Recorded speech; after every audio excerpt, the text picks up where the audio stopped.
Among the pantheon of anime characters, Satoru Gojo stands out as a paradox.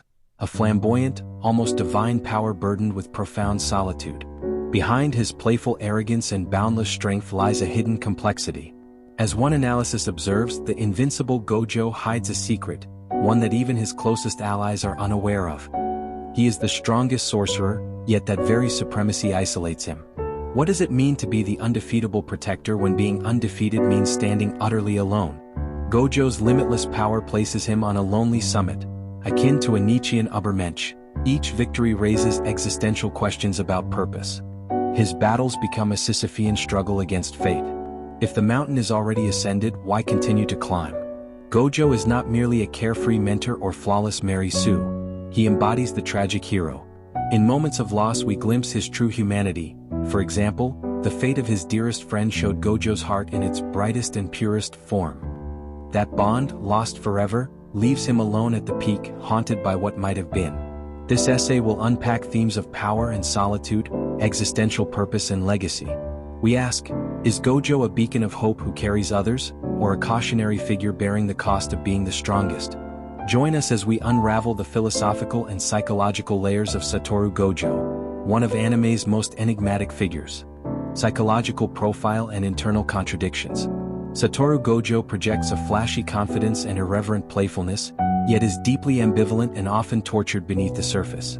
He alternates between a carefree mentor and an almost cruel superior. For example, he openly disdains the old guard sorcery executives, even mocking Principal Gakuganji while treating favored students with warmth. According to the canon, his pride borders on megalomania. After learning a new technique, he famously declares, "Throughout heaven and earth, I alone am the honored one." But this arrogance masks real sorrow. After defeating the assassin Toji Fushiguro, Gojo retrieves the body of his innocent ward Riko Amanai with a sorrowful look, an early hint that his bravado cannot fully drown out empathy.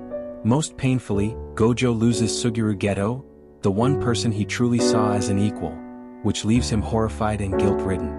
His trauma over killing his best friend is explicitly cited as precipitating Gojo's later downfall in the Shibuya incident. In private, he copes through gallows humor and defiance. For instance, he jokes to his students in crisis, "It's your long-dead friend Yuji." Rather than plainly weep. By contrast, after seeming triumphs, Gojo often broods in solitude, a clear contradiction between his public bravado and hidden grief. The burden of omnipotence, power, solitude, and existential weight. Gojo's defining trait is his absolute power.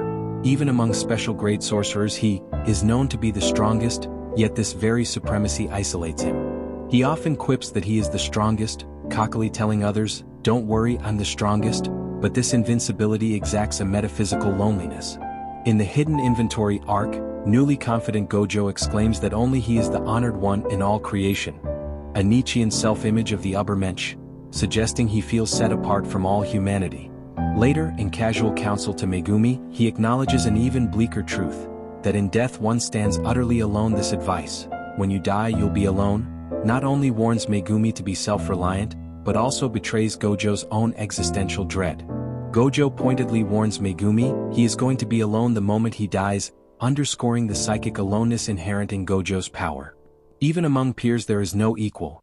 Sukuna and Gojo measure each other, and Gojo boasts to the king of curses that he is the challenger, taunting him with Nietzschean overconfidence. In sum, Gojo's godlike power makes him both revered and profoundly alone. This paradox finds reflection in Gojo's unique metaphysical techniques.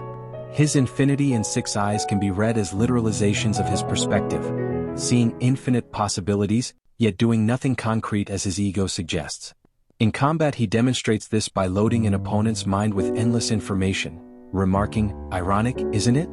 When granted everything you can't do anything." In one iconic moment he tells Jogo, "Infinity exists everywhere," a statement that embodies the idea that absolute power is boundless but abstract. These moments convey the metaphysics of strength. Gojo can manipulate space and perception at will, but cannot escape the void inside. Despite this, he retains a sly optimism that his position has meaning.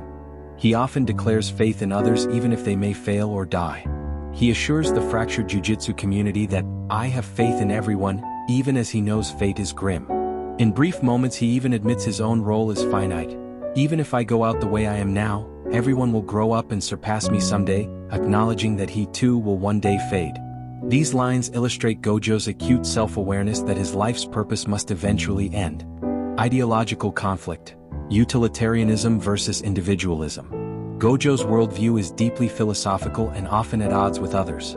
In flashbacks, both he and Geto begin as proponents of the Jujutsu Code, protecting ordinary people. Yet they interpret it oppositely. Gojo, following traditional Jujutsu ethics, once held that Jujutsu exists to protect non-Jujutsu users. Society should protect the weak. This echoes a utilitarian impulse to save the greatest number. By contrast, Geto's eventual creed, murdering non-sorcerers to create a world ruled by sorcerers, turns utilitarianism on its head into cruelty. This split mirrors the utilitarian versus individualist or nihilist axis. Gojo still clings to the idea that the innocent must be shielded, while Geto rejects it. Even Gojo's more ruthless side is calibrated by principles. He spares innocent bystanders at all costs, even if it means losing a battle. He explicitly refuses to harm innocents just to gain an edge. On the other hand, Gojo refuses to steal the youth of children by forcing them into death. He declares it unforgivable to take away kids' childhood, emphasizing his disdain for a jujitsu system that sacrifices innocence. Thus Gojo embodies a kind of paradoxical ethical posture. Among villains he is ferocious, "It'll be fine, you're weak," at his foes. But with innocents or juniors he is protective and even idealistic. This utilitarian streak, saving civilians rather than slaughtering them, persists even when all seems lost, reflecting a core moral resolve. Solitude as a tragic and messianic archetype. Gojo's character arc has classical tragic overtones. He is at once a messianic teacher and a Nietzschean overman, yet carries the flaw, hubris, that leads to his fall. He proudly assumes the mantle of savior. For example, he quips about single-handedly reforming the world. "I'm gonna reset this crappy jujitsu world." A goal that mixes messiah-like reform with personal pride. In a Nietzschean sense, he creates his own values and lives by strength alone, blatantly calling himself the strongest. Yet his overweening ego is acknowledged as a flaw. After mastering a new technique, he exclaims to himself that only he is honored. A superhuman boast that borders on prophecy, but history suggests pride goes before the fall. In the Shibuya arc, when Gojo at last faces the ultimate battle, he even revels in it. "I wanted him to know it was fun," he tells Geto in the Beyond, confessing he finally relished a challenge. This echoes the tragic hero's final defiance. Even as his life ends, he finds meaning and fun in the struggle. His death can be read as a sacrificial culmination. He goes down so that others may live and grow. In fact, the epilogue frames it metatextually. Even Gijakatami seems to suggest, "Haven't we had enough of Gojo Satoru?" in a sly authorial aside, indicating that Gojo's arc was always leading to his exit. Thus Gojo both fulfills and subverts archetypes. He has the stature of a prophet/overman, but he consciously gives way, becoming a tragic martyr whose end and supposed boredom by the author serves the next generation. Hey, just a quick word from me: if you love this type of content, do like and subscribe. It's free, and yeah, that's all. Relationships, friendships, students, and the sorcery world. Gojo's interactions with others illuminate his character. His deepest bond is with Suguru Geto. They were inseparable in youth, and Gojo repeatedly calls Suguru his one and only friend. This friendship is central to his identity. When Gojo finally confronts Geto, or the monster wearing Geto's face, he senses immediately that something is wrong. His 6 eyes tell him it's Suguru, but his soul knows otherwise. The heartbreak of losing Suguru to evil is shown most poignantly after his defeat. In Death, Gojo imagines Geto standing alone and wishes, "If Geto were among those patting my back, I might have been satisfied," a line revealing how he died longing for his friend's support. Philosophically, their relationship showcases Gojo as compassionate. He initially tries to reason with Suguru, versus Suguru's cynicism. Gojo laments Suguru's betrayal as proof of his own isolation. Among younger sorcerers, Gojo is a challenging mentor. He defies formality, for example jovially teasing Yuji's death, but also takes great interest in their futures. He famously says, "Even if I go out the way I am now, everyone will grow up and surpass me someday," revealing his hope that his students eventually eclipse him. This trust is genuine. He reassures others, professing, "I have faith in everyone even when defeat seems certain." To Megumi, he delivers harsh love, bluntly warning the boy that upon death he'll be utterly alone, pushing him to find his own path. Underneath it all, Gojo is driven by a teacher's dream to rebuild Jujutsu society from the ground up, educating a generation that might remedy its flaws in the story. Even the Jujutsu authorities fear him. They note he could easily overthrow the entire cursed hierarchy if he chose. Indeed, Gojo constantly opposes the corrupt institution. He calls the system rotten to the core, and even rescues students from unjust punishment. His relationship with the world is adversarial and reformist. He embodies the tension between belonging and rebellion, death and symbolic legacy. Gojo's apparent death in the manga serves as a potent symbol. In chapter 236 he is confirmed killed by Sukuna, his sealed foe, an off-screen casualty that shocks the world. This narrative choice transforms him into a martyr. Without its strongest guardian, the Jujutsu world is plunged into crisis, forcing the younger generation to shoulder responsibility. His sacrifice fulfills his own foretelling. He hoped that without him, others would grow.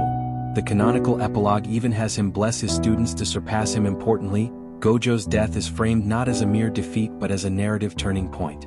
In a brief afterlife scene he converses with Geto, revealing that even in death he laments Sugiru's absence at his side. This final appearance highlights Gojo's enduring bonds and suggests he understood the price of living with absolute power. He willingly relinquishes it for the sake of others. As one commentator notes, even Gojo's last words, "Haven't we had enough of Gojo Satoru?" feel like the author's own voice breaking the fourth wall, symbolizing the end of an era. Ultimately, Gojo's death becomes symbolic of rebirth. The torch passes to his protégés and his dream of a new world, a reset Jujutsu world, moves forward, carried on by those who were inspired by him. In the end, Gojo Satoru stands as a paradox. He is bound by humanity even as he wields limitless power, confident yet privately scarred by the world he vowed to protect. As a mentor, he showed that true strength lies in uplifting others while bearing personal burdens. In death, he becomes a mythic figure whose legacy has redefined strength, mentorship, and conviction in a decaying world. Gojo's contradictions reveal a larger truth. Heroes often fight on long after their own light begins to fade. His journey reminds us that power without love is hollow, and conviction often springs from a heart that has known pain. Witnessing the end of a legend, we learn that courage isn't the absence of fear, but the resolve to act despite it. Gojo's greatness lay not in raw power alone, but in the courage of his convictions and the compassion beneath his strength. In this final act we find one lasting truth: even in tragedy, hope endures. Gojo Satoru's life was a radiant blaze of contradictions, a limitless hope grounded by human flaws. His tale whispers a truth we carry forward: even the brightest light must cast a shadow, but it is that very brilliance which shows us the way through darkness.